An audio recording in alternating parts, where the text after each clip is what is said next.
Hello दोस्तों, क्या आपने कभी सोचा है गंगा जी में जो पाप धोते हैं आखिर वो जाते कहाँ हैं?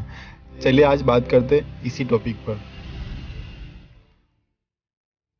इस टॉपिक की स्टार्टिंग आज अपन एक स्टोरी से करते हैं।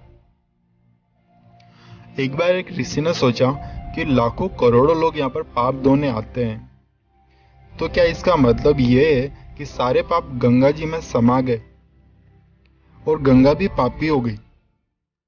अब ये जानने के लिए उसने तपस्या की कि आखिर पाप जाते कहाँ हैं। तपस्या करने के बाद देवता प्रकट हुए तो उन्होंने उनसे वर मांगने को बोला।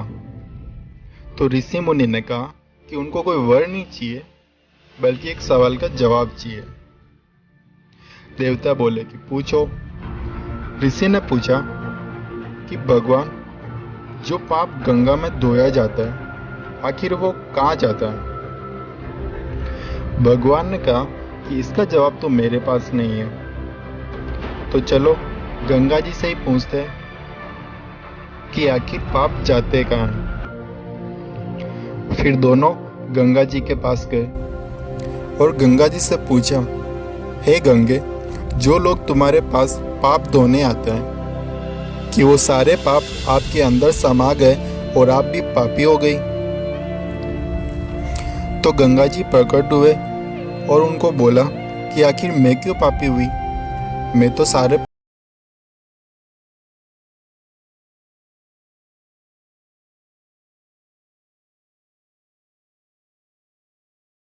मन बोले कि चलो समुद्र के पास चलते हैं।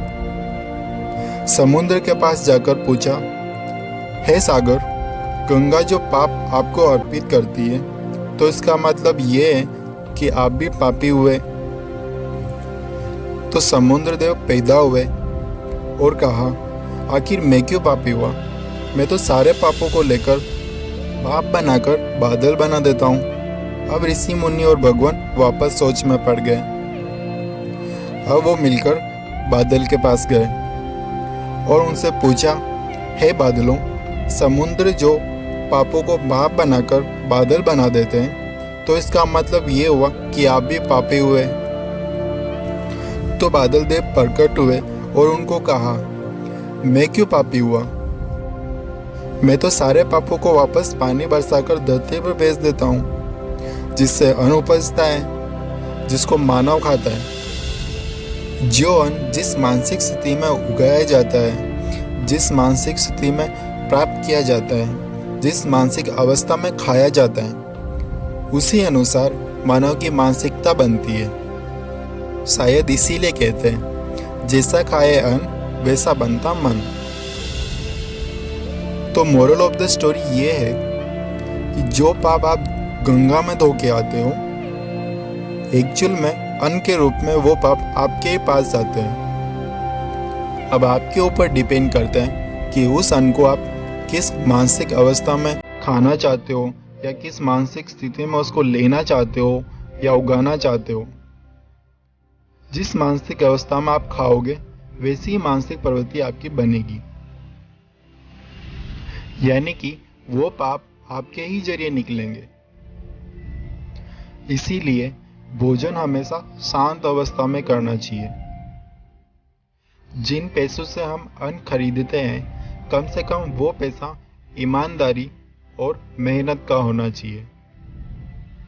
अगर स्टोरी पसंद आई तो please like and subscribe this channel. अगर आप नए हो तो फटाफट इसको सब्सक्राइब कर दो, क्योंकि ऐसा ही टॉपिक इस पर आते रहते हैं। Thank you so much.